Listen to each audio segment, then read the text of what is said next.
एक सन्यासी जिस दिन मरा, उस दिन एक वेश्या भी मरी। दोनों आमने सामने रहते थे। देवदूत वाले लोग जब लेने आए तो सन्यासी को नरक की ओर और वेश्या को स्वर्ग की ओर ले जाने लगे। सन्यासी ने कहा, रुको रुको, लगता है तुम लोग से कोई भूल हो गई है। यह क्या उल्टा पुल्टा कर रहे हो?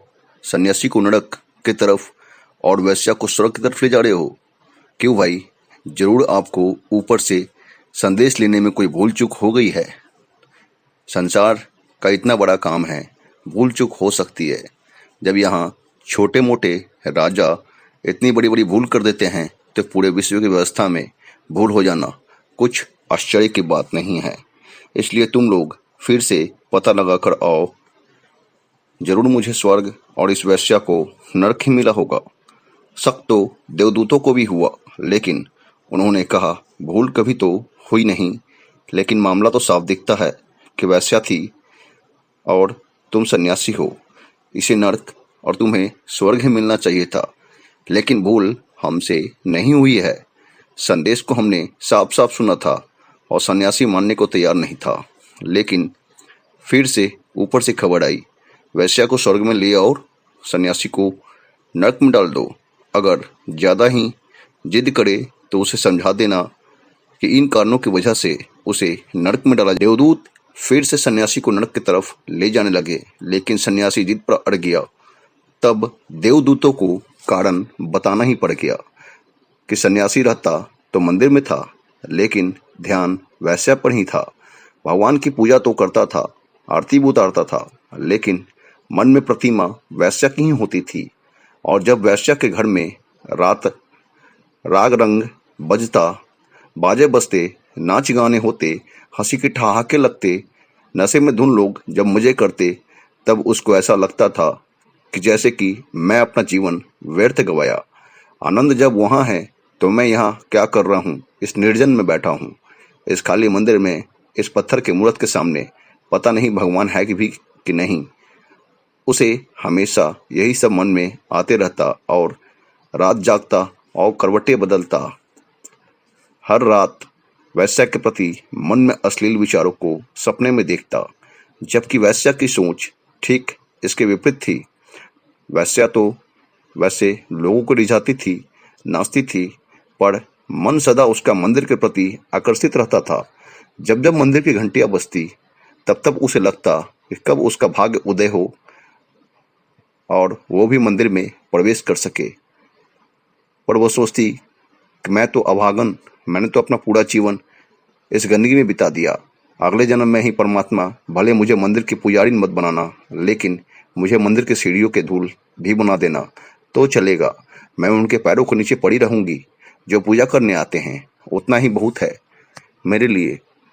जब मंदिर में सुगंध उठती है धूप की, तो मैं आनंदमय हो जाती हूँ। वह कहती है कि अभी भी क्या मैं कम सौभाग्य भरी हूँ जो मंदिर के इतना निकट हूँ। बहुत से लोग मंदिर आते हैं, दूर रहते हैं, माना कि मैं बहुत बड़ी पापी हूँ, लेकिन कम से कम मेरे पास इतना सौभाग्य तो है कि मैं रोज सुबह शाम मंदिर के बाहर से दर्शन कर सकूं। हर रोज जब पुजारी मंदिर में पूजा पाठ और आरती किया करता, तो वैसे आंख बंद करके चुपचाप बैठ जाती और पूरे ध्यान से मंदिर से आने वाली आरती पूजा की आवाजों को सुना करती और मन ही मन अपने कर्मों का पश्चाताप करती और ईश्वर से क्षमा मांगती। पुजारी वैश्या को सोचता और वैश्या पूजा की। पुजारी नरक चला गया और वैश्या स्वर्ग चली गई। जैसी आपकी सोच होगी वैसा ही आपका जीवन होगा, और जैसे आपके कर्म होंगे वैसे ही आपको भोगना होगा। असली सवाल यह नहीं कि हम बाहर से क्या हैं, असली सवाल तो यह है कि हम भीतर से क्या हैं। भीतर से ही सही निर्णय होता है। गौतम बुद्ध ने भी कहा है, तुम्हारे विचार ही तुम्हारे कर्म हैं। अतः अगर हमारे विचार ही बुरे हैं तो कर्म तो बुरे होने ही हैं। हमारे विचारों में बड़ी शक्ति है। यह विचार ही हैं जो एक इंसान को एक महान और दूसरे को शैतान बना देता है। इसलिए विचारों को, शक्ति को समझना और इन विचार पर ध्यान देना बहुत आवश्यक है, क्योंकि विचारों में बहुत शक्ति होती है। हम क्या सोचते हैं, इस बात का हमारे जीवन पर बहुत गहरा असर होता है। इसलिए अक्सर निराशा के क्षणों में मनोवैज्ञानिक भी सकारात्मक संवाद एवं सकारात्मक कहानियाँ पढ़ने की सलाह देते हैं। हमारे सकारात्मक विचार ही मन में उपजे निराशा के अंधकार को दूर करके आशाओं के द्वार खोलते हैं। स्वामी विवेकानंद जी कहते हैं कि हम वो हैं जो हमारी सोच ने हमें बनाया है। आप क्या सोचते हैं?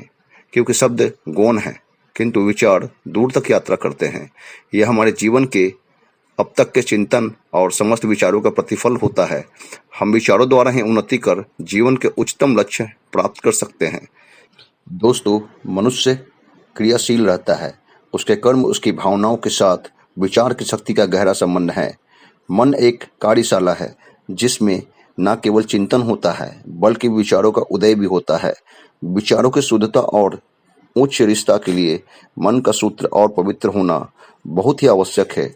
संपूर्ण जीवन में यानी मनुष्य के समस्त कार्य में व्यवहार में सत्य का होना परम आवश्यक है। दुनिया में यदि कोई व्यक्ति महान बना है तो उसके पीछे उसके विचार शक्ति रही है। रामकृष्ण, महावीर, गौतम बुद्ध आदि जितने भी महापुरुष हुए हैं वह अपने उत्कृष्ट विचारों के कारण ही अनेक बलिदानी कर महान पद प्राप्त कर सके हैं। हमें सुखी समृद्धि जीवन के लिए विचार शक्ति को हमेशा शुद्ध और सशक्त बनाना चाहिए। आपके विचार ही आपके कर्म हैं, आपके कर्म ही आपकी विचार हैं। धन्यवाद दोस्तों, वीडियो को पूरा देखने के लिए।